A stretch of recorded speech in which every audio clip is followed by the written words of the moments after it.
নমস্কার বন্ধুরা, আজকে তোমাদের সাথে শেয়ার করব টমেটো সসের রেসিপি। তো দেখো, প্রথমে লাল লাল টমেটোগুলোকে সুন্দর করে কেটে নিয়েছি। এখন এই টমেটোগুলো কড়াইয়ের মধ্যে দিয়ে দেবো। টমেটোর সস কিন্তু বাড়িতে বানানো খুবই সহজ আর হেলদিও হচ্ছে, যেহেতু বাড়িতে বানানো হচ্ছে। তো দেখো, এর মধ্যে দিয়ে দিয়েছি আমি একটা বড় পেঁয়াজ আর 4 কোয়া রসুন আর একটু আদা।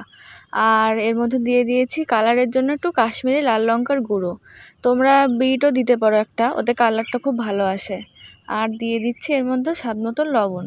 এখন এটাকে ঢেকে ঢেকে নরম হওয়া অবধি রান্না করব।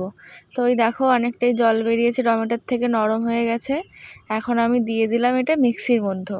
মিক্সিতে ভালো করে পেস্ট করে নিয়েছি।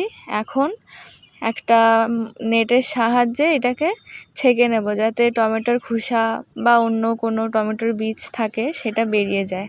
তোমাদের কাছে যে ছাঁকনিগুলো থাকে বড়, ওইগুলো দিয়ে ছেঁকে নিতে পারো। এই দেখো ছেঁকে কতটা বেরিয়েছে।